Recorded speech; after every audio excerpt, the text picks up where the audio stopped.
ฟังสาระธรรมะบันเทิงรื่นเริงในชีวิตยามวันว่างเดินทางไปเยี่ยมสถานีนัดพบกันน้องพี่วันนี้วันดีวันเสาร์สวดมนต์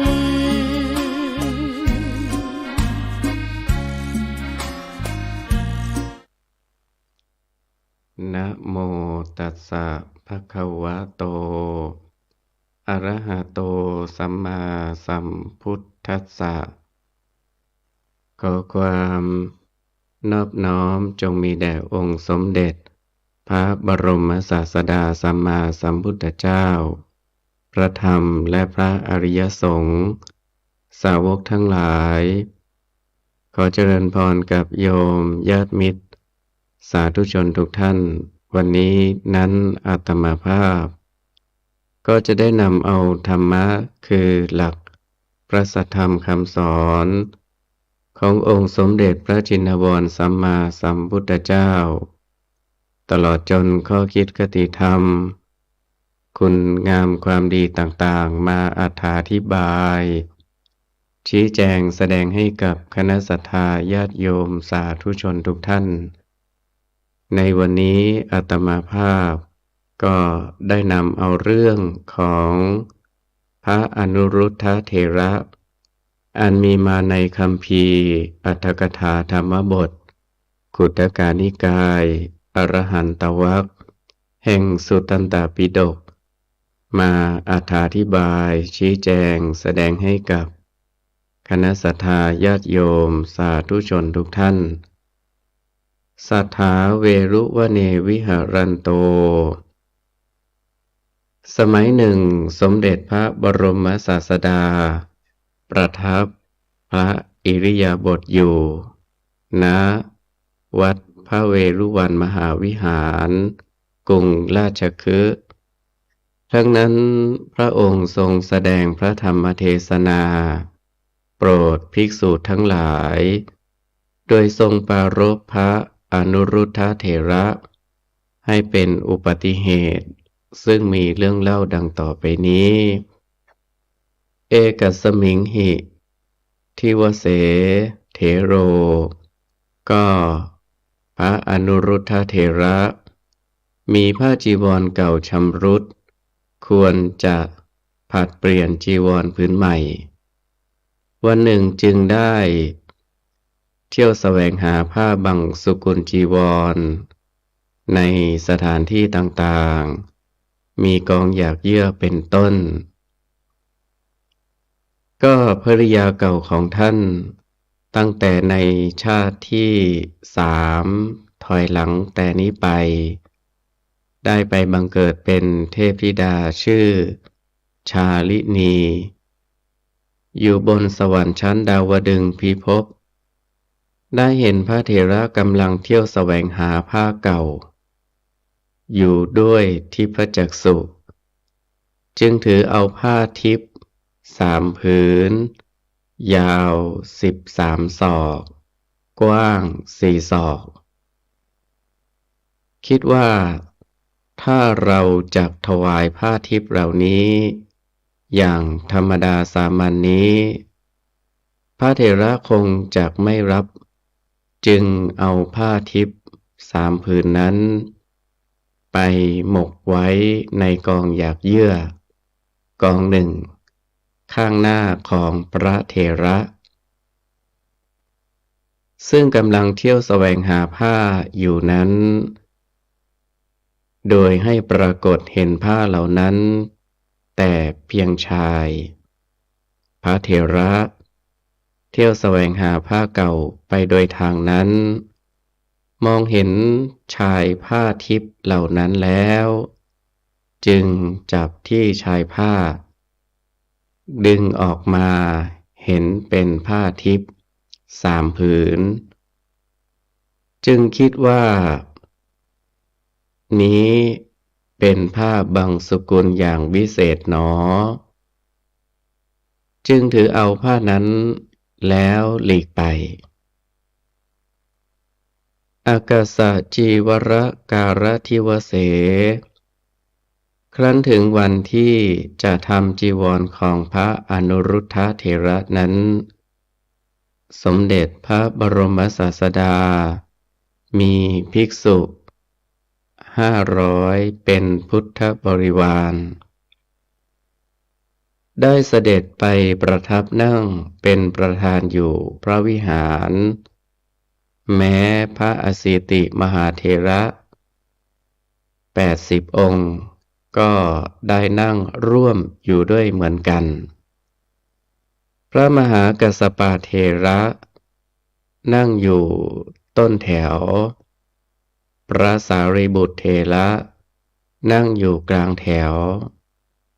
พระอานนท์เถระนั่งอยู่ปลายแถว เพื่อช่วยกันเย็บจีวร พระสงฆ์ทั้งหมดช่วยกันกลอได้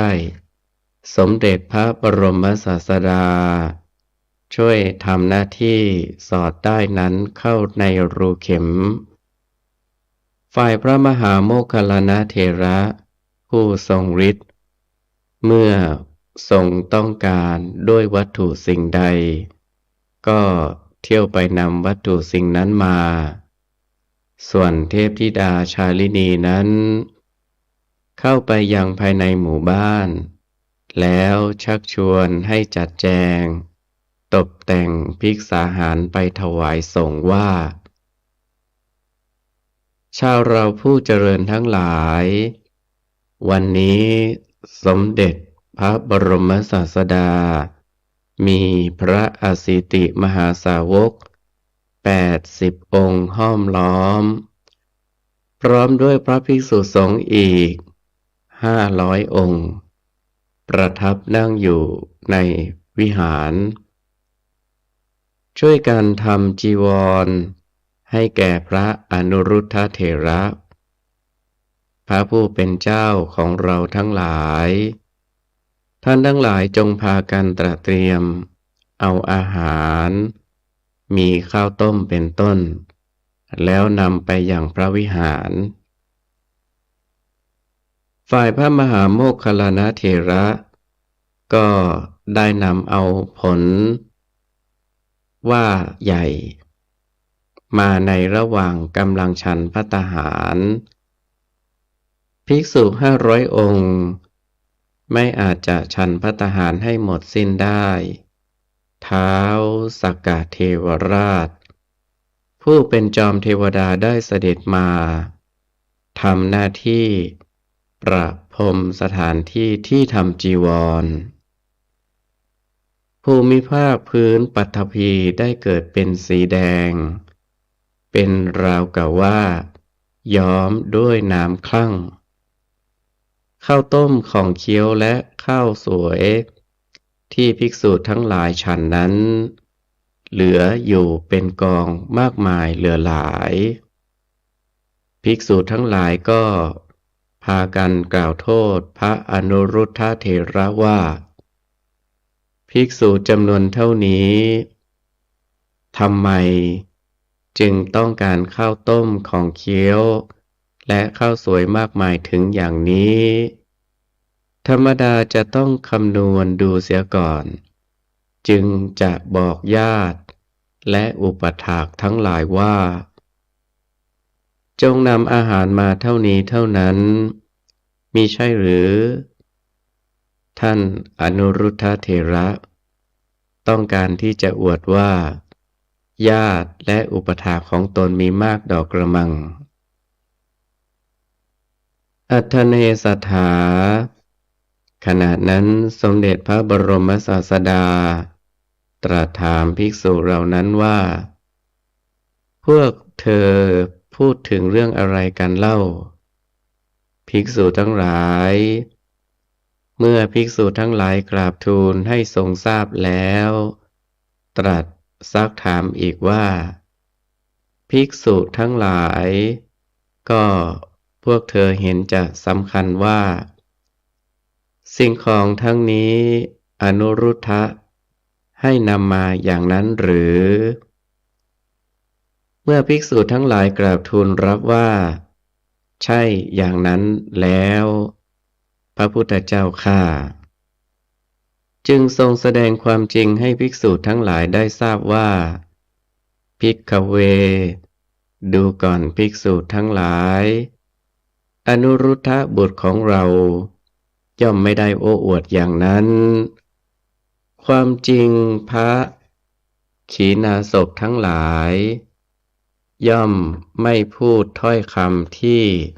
เรียบเคียงถึงปัจจัยสี่ส่วนบิณฑบาตนี้ ได้บังเกิดขึ้นด้วยอานุภาพแห่งเทวดาต่างหากเมื่อสมเด็จพระบรมศาสดาทรงจะแสดงพระธรรมเทศนาโปรดภิกษุทั้งหลายสืบอนุสนธิต่อไปจึงได้ตรัสพระพุทธนิพนธกถาเป็นปัจฉิมพจน์ดังนี้ยัสสาสวาปริขีนาอาหาเรจะอนิสิโตสุญญโตอนิมิตโตจะวิโมกโขยัสสะโคจโรอากาเสวะสกุลตานังปาทันตสะทุรันนยังแปลเป็นภาษาไทยก็ได้ใจความว่าร่องรอยของพระขีณาสพผู้มีอาสวะทั้งสี่หมดสิ้นแล้วย่อมไม่ติดอยู่ในอาหารด้วยตัณหาและทิฏฐิผู้มีสุญญตาวิโมกข์อนิมิตวิโมกข์และ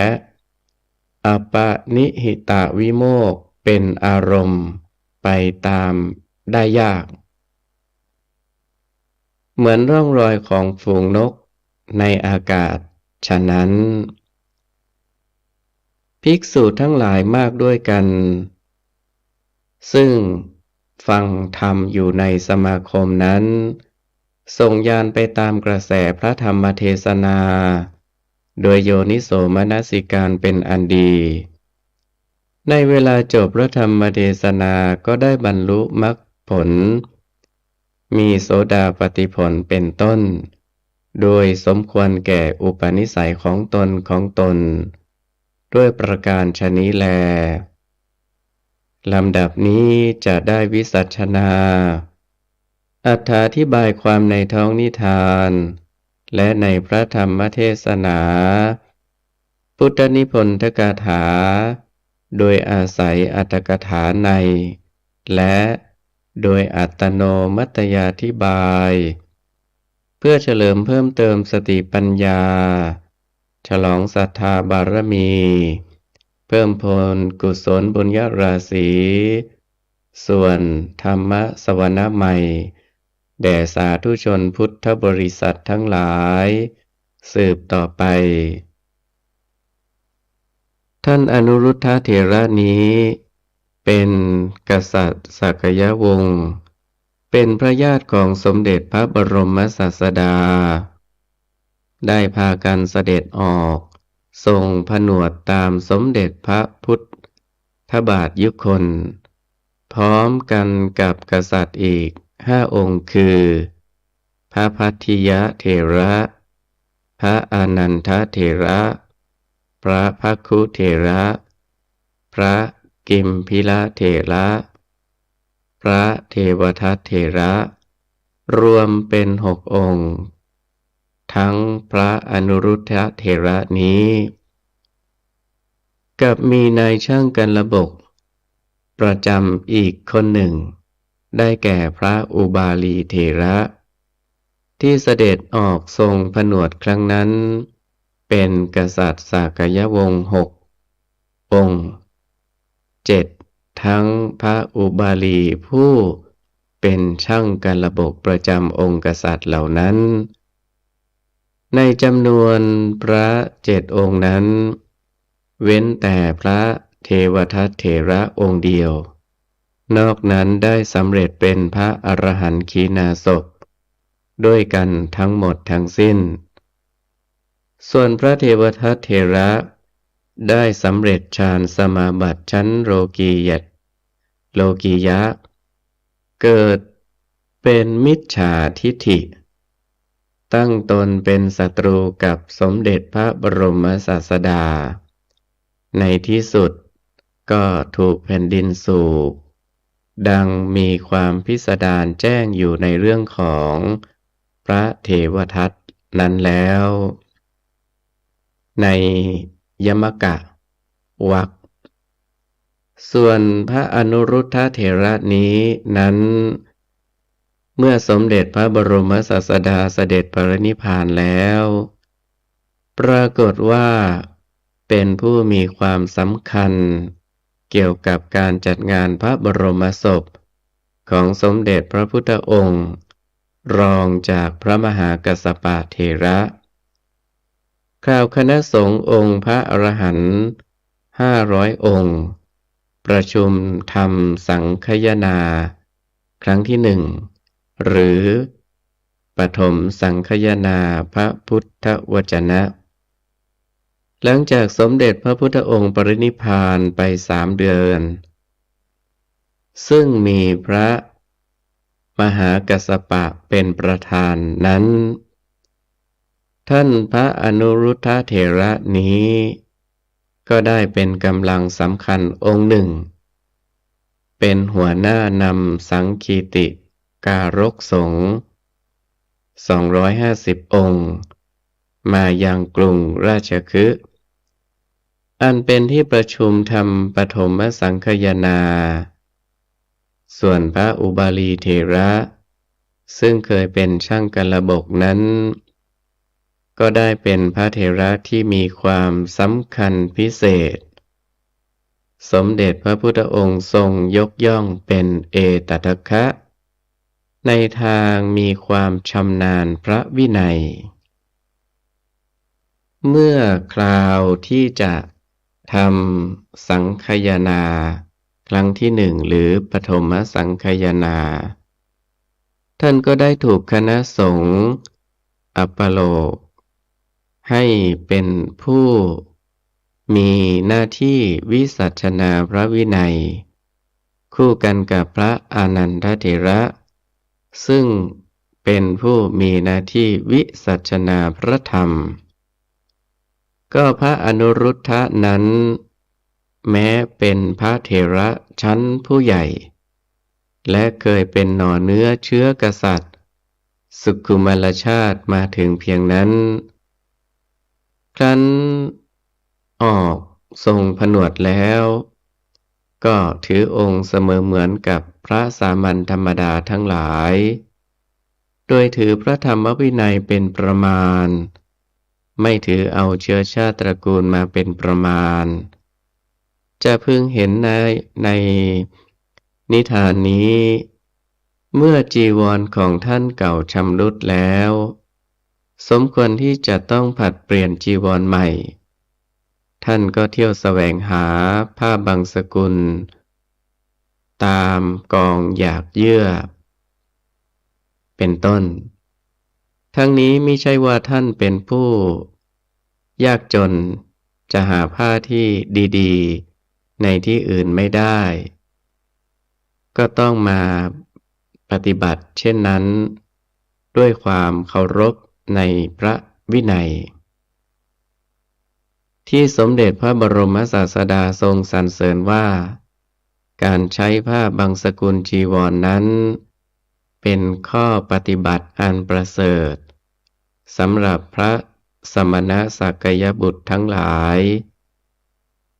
ซึ่งเป็นหลักการแห่งความประหยัดดังวิสัชนามาแล้วก็คือท่านอนุรุทธเถระถือว่าเป็นผู้มีปุญญาภินิหารที่ได้สร้างไว้ในชาติปางก่อนมามากท่านจึงได้ผ้าบางสกุลพิเศษคือผ้าทิพย์ที่เทพธิดาชาลินีผู้ซึ่งเคยเป็นภริยาเก่ามาแต่ชาติที่3นำมาทำเป็นผ้าบางสกุลโดยเอาไปหมกซุกไว้ในกองหยากเยื่อดังที่กล่าวมาแล้วในตอนต้นนั้นข คำว่าผ้าบังสุกุลหมายเอาผ้าที่เปรอะเปื้อนหม่นหมองไปด้วยขี้ฝุ่นอันเป็นผ้าที่มหาชนเขาทิ้งกันแล้วหรือเป็นผ้าที่เขาใช้ห่อพันซากศพที่เขาทอดทิ้งไม่ห่วงแหนแล้วผ้าเช่นนี้เรียกว่าผ้าบังสุกุลพระสงฆ์สาวกที่ถือใช้ผ้าบังสกุลเป็นวัดซึ่งเป็นธุดงควัตรประการหนึ่งนั้นในธุดงควัตร13ประการท่านย่อมได้รับผ้าที่ทายกทายิกานำมาถวายเมื่อแสวงหาได้ผ้าบังสกุลเช่นนั้นแล้วก็เอามาซักให้สะอาดดีแล้วจึงตัดเย็บเป็นผ้าจีวรซึ่งจะเป็นผืนเล็กบ้างใหญ่บ้างก็เอามาเย็บปะติดปะต่อกันเข้าให้เป็นผืนแล้วก็ใช้นุ่งห่ม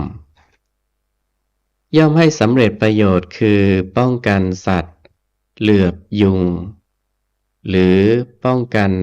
ความเย็นความร้อนหรือ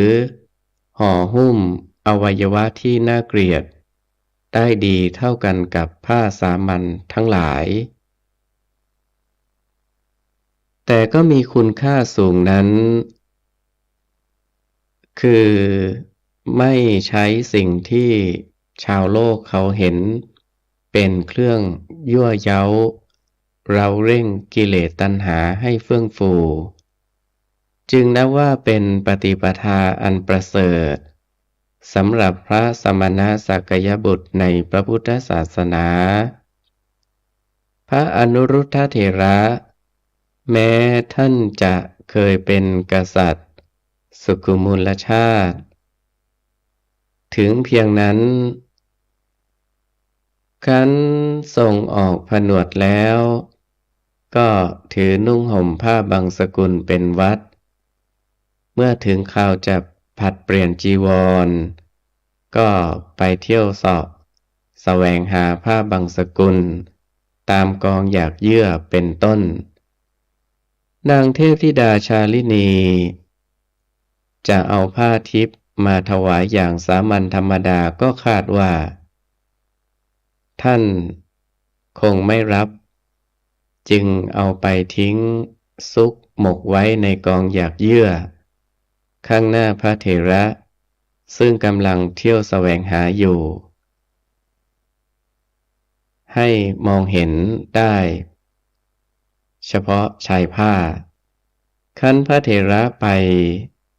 เห็นเข้าจึงได้ถือเอาด้วยผ้าบังสกุลสัญญาตาม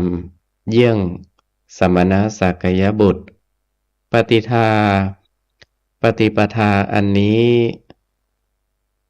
แลที่เป็นมูลเหตุให้ทายกทายิกาทุกวันนี้ถวายผ้าป่าหรือผ้ามหาบังสุกุลด้วยวิธีนำไปทอดทิ้งไว้เฉยๆไม่ถวายต่อไม้ต่อมือเพื่อเป็นสัญญาณให้ทราบก็ใช้ตีสัญญาณด้วยกลองบ้างด้วยระฆังบ้างหรือบางทีก็จุดประทัดบ้างแล้วก็หนีไปโดยพระภิกษุผู้รับไม่ทราบว่าเป็นของใครผู้ใดด้วยประการฉะนี้ในการทำผ้าจีวรของพระอนุรุทธเถระครั้งนั้นมีสมเด็จพระบรมศาสดาเสด็จไปเป็นประธานพระสารีบุตรเถระพระมหาโมคคัลลานะเถระผู้อัครสาวกพระอสิติมหาสาวก80 องค์และพระสงฆ์เถระชั้นสามัญจำนวน500 องค์ก็ไปร่วมในการทำจีวร นั้นด้วย ข้อนี้นอกจากพระอนุรุทธเถระเป็นผู้มีบุญญาธิการดังกล่าวแล้วการทำจีวรนนั้นถือว่าเป็นงานสำคัญเพราะต้องตัดเป็นชิ้นเล็กชิ้นน้อยและต้องทำให้ถูกต้องตามแบบที่ทรงอนุญาตไว้พระสงฆ์ทั้งหลายครั้งพุทธกาลถือเป็นหน้าที่ต้องช่วยกันทำถ้าเพิกเฉยเสียมิได้จะเพิ่งเห็นตัวอย่างในการทำจีวรครั้งนั้นแม้สมเด็จพระบรมศาสดาซึ่งเสด็จไปเป็นประธานนั้นมิใช่เพียงประทับนั่งเป็นพระประธานอยู่เฉยๆพระองค์ทรงทำหน้าที่เป็นผู้สนเข็มพระมหากัสสปะเถระซึ่งเป็นผู้เจริญด้วยอายุพรรษารองจากสมเด็จพระบรมศาสดานั่งเย็บอยู่ต้นแถวพระสารีบุตรเถระนั่งเย็บอยู่กลางแถวพระอนันทเถระนั่งเย็บอยู่ปลายแถวส่วนพระมหาโมคคัลลานะเถระซึ่งเป็นผู้มีฤทธิ์นั้นคอยไปแสวงหาเครื่องใช้ไม้สอยต่างๆที่จำเป็นในการนั้นพระสงฆ์ที่เหลือไม่ได้ทำหน้าที่เย็บก็ช่วยกันกรอได้ไม่ใช่สักแต่ว่าไปร่วมงานถือโอกาสฉันอาหารบิณฑบาตให้อิ่มมีปริมาณไปเท่านั้นปฏิปทาอันนี้เป็นเหตุให้พระสงฆ์ทั้งหลายในสมัยพุทธกาลนี้ก็ยังถือปฏิบัติกันอยู่ในสมัยปัจจุบันถือปฏิบัติอยู่ในสมัยทำผ้าจีวรกฐินคือผ้ากฐินนั้นเป็นผ้ายังไม่สำเร็จรูปหลังจากทายกทายิกาทอดถวายแล้วพระสงฆ์ผู้รับกฐินจะต้องช่วยกันทำจีวรให้สำเร็จเป็นผืนในการทำจีวรเช่นนั้นถ้าภิกษุรูปใดไม่ไปช่วยในการเย็บในการย้อมคอยรอแต่กลานกฐินอยู่เพื่อรับอานิสงส์เฉยๆท่านปรับเป็นโทษทางพระวินัยปฏิปทาเช่นนี้เป็นมูลฐานให้เสริมสร้างความสามัคคีและความเสียสละร่วมกันอีกสถานหนึ่งซึ่งแสดงว่าสมเด็จพระบรมศาสดานั้นได้ทรงสร้างสามัคคีธรรมและทรงนำการเสียสละร่วมแรงร่วมกำลังกันไว้เป็นแบบอย่างแม้แต่เพียงงานทำจีวรผืนหนึ่งหรือเพียง3 ผืนพระสงฆ์จำนวน500 องค์ให้มีส่วนร่วมการกระทำร่วมกันอยู่ในงานนั้นทุกรูปไม่ได้นั่งอยู่ดูดายอันแสดงถึงชีวิตไร้ค่าไม่มีประโยชน์แม้สมเด็จพระบรมศาสดาพระพุทธองค์เองก็ทรงลงมือทำเป็นตัวอย่างไม่ทรงดูดายโดยถือว่าเป็นพระพุทธเจ้าแล้วข้อนี้ควรที่สาธุชนพุทธบริษัททั้งหลายจะพึงศึกษาสำเนียกแล้วนำไปปฏิบัติในกิจการส่วนรวมที่สละแรงร่วมกันนั้นๆไม่ดูดายหรือไม่คอยหาช่วงหลบหลีกปลีกตัวเสียโดยไม่ได้มีส่วนร่วมเสียสละร่วมแต่อย่างใดที่ คนทั้งหลายมักเห็นเป็นการได้เปรียบคนอื่นแต่ที่ถูกนั้นเป็นการเสียเปรียบโดยแท้ เพราะเมื่อไม่ได้ลงทุนทำด้วยตนเองแล้วก็ชื่อว่า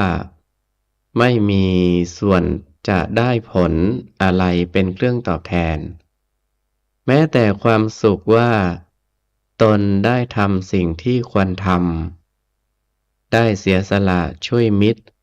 ในคราวที่ควรเสียสละก็ไม่มีด้วยประการฉะนี้ในการทำจีวรของพระอนุรุทธเถระครั้งนั้นโดยที่เทวดาช่วยบันดาลจึงทำให้อาหารเครื่องบริโภคขบฉันของภิกษุทั้งหลายซึ่งมีจำนวนมากถึงเพียงนั้นมีมากจนเหลือเฟือเป็นก่ายเป็นกองจนทำให้ภิกษุทั้งหลายซึ่งไม่ทราบเหตุเกิดความสำคัญผิดพากันกล่าวโทษพระอนุรุทธเถระว่าภิกษุจำนวนเท่านี้ไม่ควรที่จะไม่ควรที่จะนำอาหารมาเลี้ยงให้มากถึงเพียงนี้ควรที่จะคำนวณให้พอดีแล้วจึงบอกให้ญาติหรืออุปถากทั้งหลายนำอาหารมาแต่พอดีมิใช่หรือแต่ที่พระอนุรุทธเถระไม่ทำเช่นนั้นจะมีความประสงค์เพื่อจะอวดว่าตนมีญาติและอุปถากมากดอกกระมังฝ่ายสมเด็จพระบรมศาสดาครั้นทรงทราบดังนั้นจึงทรงแสดงชี้แจงความจริงแก่ภิกษุเหล่านั้นว่าอนุรุทธะบุตรของเรามิได้กล่าวเช่นนั้นก็ธรรมดาพระขีณาสพทั้งหลายย่อมไม่กล่าวด้วยถ้อยคำที่เรียบเคียงด้วยปัจจัยสี่ส่วนบิณฑบาตที่มากมายนี้บังเกิดขึ้นด้วยอานุภาพของเทวดาต่างหากขั้นแล้วเมื่อสมเด็จพระพุทธองค์จะทรงแสดงพระธรรมเทศนาโปรดภิกษุเหล่านั้นสืบไปจึงได้ตรัสพระพุทธนิพนธกถาสุภาษิตซึ่งมีข้อความสั้นๆดังนี้ร่องรอยของพระขีณาสพผู้มีอาสวะทั้งสี่หมดสิ้นแล้วผู้ไม่ติดอยู่ในอาหารด้วยตัณหาและทิฏฐิผู้มีสุญญตาวิโมกข์อนิมิตตวิโมกข์และอัปปนิหิตวิโมกข์เป็นอารมณ์ไปตามอยากได้เหมือนร่องรอยของฝูงนกในอากาศฉะนั้นพระพุทธนิพนธ์คาถาสุภาษิตนี้สมเด็จพระบรมศาสดาทรงแสดงถึงคุณสมบัติของพระขีณาสพ3ประการคือพระขีณาสพไม่มีอาสวะทั้งสี่เหลืออยู่ในขันธสันดานประการหนึ่งไม่หลงติดอยู่ในอาหารด้วยตัณหาและทิฏฐิประการหนึ่งเป็นผู้มีวิโมกข์สามคือสุญญตาวิโมกข์อนิมิตตวิโมกข์และอัปปนิหิตวิโมกข์เป็นอารมณ์ประการหนึ่งแล้วทรงแสดงในที่สุดว่าร่องรอยของพระขีณาสพผู้มีคุณสมบัติดังกล่าวนั้นไปตามได้ยากคือไม่สามารถจะรู้ได้เปรียบเสมือนร่องรอยของนกทั้งหลายที่บินไปในอากาศก็ไม่มีร่องรอยปรากฏให้รู้ได้ฉะนั้นมีอธิบายดังต่อไปนี้ว่าอกุศลธรรม4ประการคือกามราคะความกำหนัดยินดีในกามารมณ์หนึ่งภวราคะความกำหนัด ยินดีในภพทั้งสามหนึ่งมิจฉาทิฏฐิความเห็นผิดในขันธ์ห้าอวิชชาความไม่รู้แจ้งได้แก่ความหลงผิดเรียกว่าอาสวะเพราะอากุศลธรรมทั้งสี่ไหลไปเป็นอารมณ์จนกระทั่งถึงโคตรภูญาณหรือกระทั่งภวัคคพรหมคือพรหมชั้นสุดยอดอีกอย่างหนึ่งอกุศลธรรมทั้งสี่นี้ย่อมไหลออกมาจากทางทวารหกคือตาหูจมูกลิ้นกายใจที่มิได้สำรวมระวังแล้วก็ทำให้ทวารสกปรกเศร้าหมองเหมือนน้ำไหลออกจากช่องทะลุของหม้อทำให้ช่องเปิดด้วยสนิมอีกอย่างหนึ่งอกุศลธรรมทั้งสี่นี้ย่อมทำให้ประสบกับทุกข์ในสังสารวัฏเพราะมันหลั่งออกมาอยู่เป็นนิจโดยเหตุนี้อกุศลธรรมทั้งสี่จึงได้นามว่าอาสวะเรียกชื่อตามลำดับว่ากามาสวะอาสวะคือ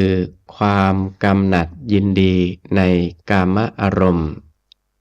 ภวาสวะอาสวะคือความกำหนัดยินดีในภพทิฏฐาสวะอาสวะคือความเห็นผิดอวิชชาสวะอาสวะคืออวิชชาหนึ่งอาสวะทั้งสี่ประการนี้ทิฏฐาสวะโสดาปัตติมัคคญาณละได้เด็ดขาดดังนั้นพระโสดาบันอริยบุคคลจึงเป็นสัมมาทิฏฐิบุคคลกามาสวะอนาคามิมัคคญาณละได้เด็ดขาดดังนั้นพระอนาคามีอริยบุคคลจึงไม่มีความกำหนัดยินดีในกามอารมณ์ไม่มาบังเกิดในกามโลกนี้อีกส่วนภวาสวะกับอวิชชาสวะสองประการนี้อรหัตตมัคคญาณละได้เด็ดขาดโดยใจความพระอรหันต์ขีณาสพเป็นผู้ละอาสวะทั้งสี่ได้หมดโดยเด็ดขาดคือกามอารมณ์ไม่มาบังเกิดขึ้นในจิตตสันดานของท่านอีกต่อไปเพราะฉะนั้นสมเด็จพระบรมศาสดาจึงตรัสว่าพระขีณาสพมีอาสวะทั้งสี่หมดสิ้นแล้วฉะนี้คำว่าอาหารนั้นมีอยู่สี่อย่างคือกัปพลิงกลาหารได้แก่อาหารที่ทำเป็นคำผัสสาหารได้แก่อาหารคือผัสสะหกมโนสัญเจตนาหารได้แก่อาหารคือมโนสัญเจตนาวิญญาณอาหารได้แก่อาหารคือวิปากวิญญาณ19 ดวงอาหารทั้งสี่ประการนี้ที่ได้ชื่อว่าอาหารเพราะนำผลมาให้แก่ตนกล่าวคือกัปพลิงกลาหารโดยใจความได้แก่โอชาอันมีแทรกอยู่ในชนิดของอาหารนั้นๆย่อมนำมาซึ่งผลคืออวินิโพครูป 8อาหารชนิดนี้ย่อมทำหน้าที่หล่อเลี้ยงอวินิโพครูปให้ทรงอยู่ได้หรือให้เติบโตขึ้น อวินิโพครูป8นั้นคือ ดิน น้ำ ไฟ ลม สี กลิ่น รส และโอชา ซึ่งประกอบกันอยู่ ไม่อาจที่จะแยกจากกันได้ ดังนั้นจึงได้ชื่อว่าอาหารผัสสะหกนั้นได้แก่จักขุสัมผัสสะโสตสัมผัสสะฆานะสัมผัสสะชิวหาสัมผัสสะกายสัมผัสสะและมโนสัมผัสสะที่ได้ชื่อว่าอาหารเพราะนำมาซึ่งเวทนาสามคือเป็นปัจจัยให้เกิดเวทนาสามนั่นเองมโนสัญเจตนาหารนั้นได้แก่กุศลเจตนาและอกุศลเจตนาที่เกิดร่วมกับจิตในภูมิทั้งสามคือกามภูมิรูปภูมิอรูปภูมิที่ได้ชื่อว่าอาหารเพราะนำมาซึ่งภพทั้งสามคือเป็นปัจจัยให้เกิดในภพทั้งสามนั่นเองส่วนวิญญาณในที่นี้ได้แก่วิปากจิต19คืออเหตุกะวิปากจิต2 ดวงอันได้แก่อุเบกขาสันติรณจิต2และมหาวิปากจิต8รูปาวจรวิปากจิต5 ดวงอรูปาวจรวิปากจิต4 ดวงที่ได้ชื่อว่าอาหารเพราะนำมาซึ่งนามปฏิสนธิและรูปปฏิสนธิคือเป็นปัจจัยให้เกิดนามเกิดรูปนั่นเองวิญญาณปัจจยานามรูปังเพราะวิญญาณเป็นปัจจัยนามรูปจึงเกิดขึ้นตามหลักปฏิจจสมุปบาทในและในที่นี้หมายเอาเฉพาะกับพระลิงกลหารอย่างเดียวตามปกติสามัญชนนั้นย่อมหลงติดอยู่ในอาหารด้วยตัณหาคือหลงเพลิดเพลินยินดีในรสโดยมิค่อยจะได้คำนึงถึงคุณประโยชน์ของอาหารเลย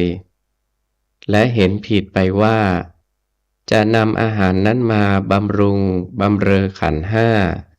หรือรูปนามของตนเห็นว่าตนได้ตนเสียเพราะเหตุแห่งอาหารเป็นต้นอันเป็นลักษณะของสักกายทิฏฐิส่วนพระอรหันต์ขีณาสพนั้นท่านละตัณหาและทิฏฐิได้เด็ดขาดแล้วจึงไม่มีความหลงติดในรสอาหารหรือสำคัญผิดว่าบำรุงเลี้ยงตนของตนด้วยอาหาร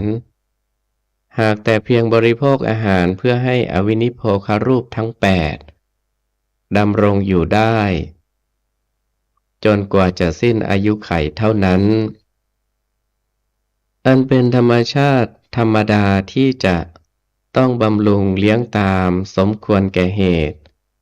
เพราะฉะนั้นสมเด็จพระบรมศาสดาจึงตรัสว่าพระขีณาสพไม่ติดอยู่ในอาหารด้วยตัณหาและทิฏฐิฉะนี้วิโมกข์ทั้งสามคือสุญญตวิโมกข์อนิมิตวิโมกข์และอัปปนิหิตวิโมกข์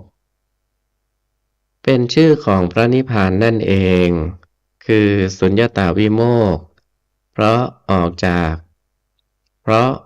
สู่พระนิพพานทางอนัตตา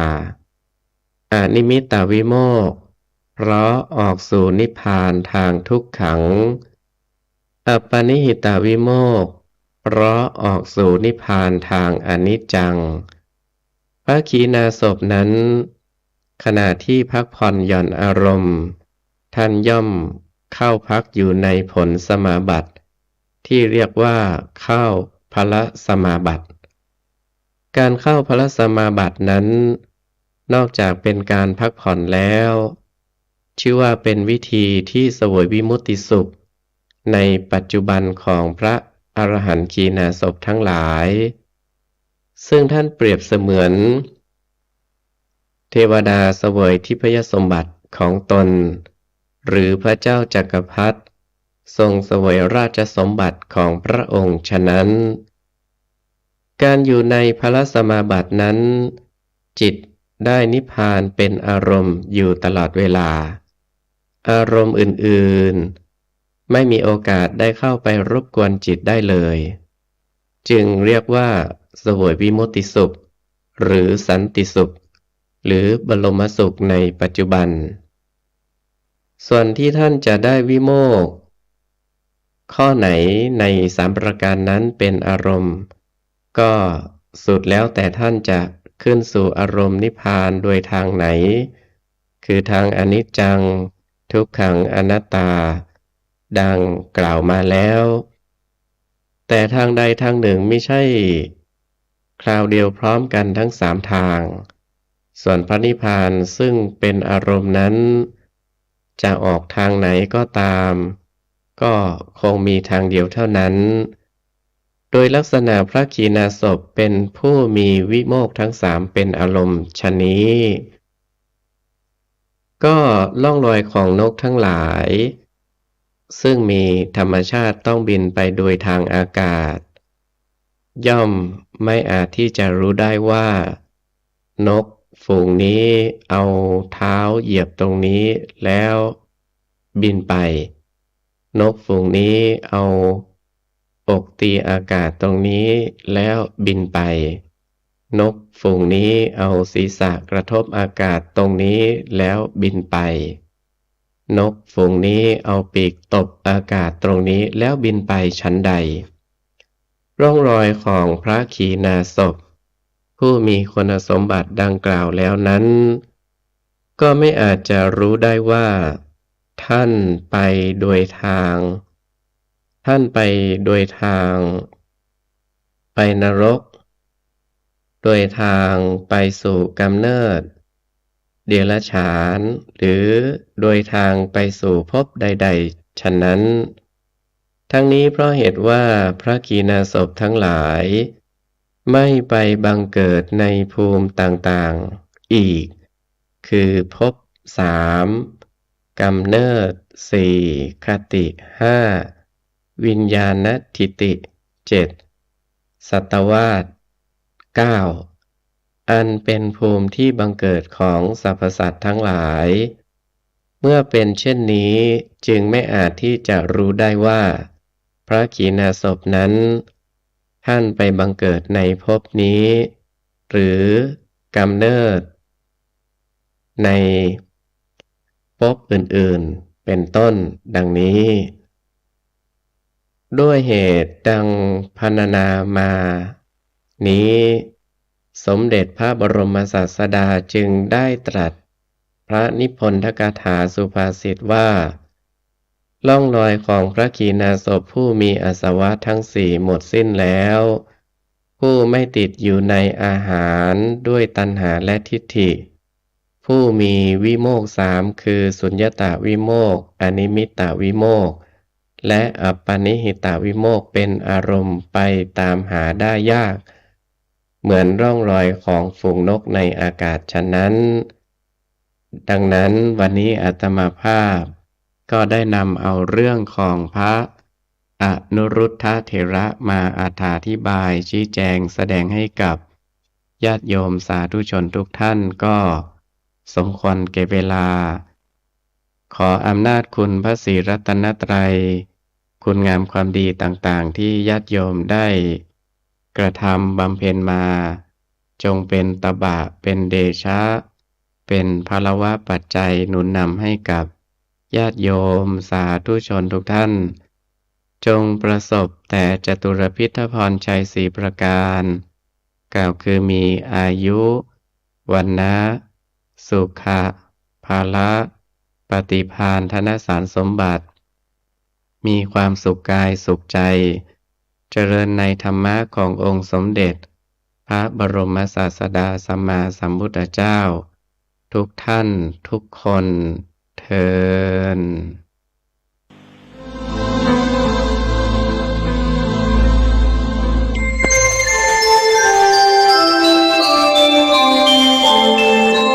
ขณะนี้ท่านกำลังฟังสถานีวิทยุกระจายเสียง FM 104.5 เมกะเฮิรตซ์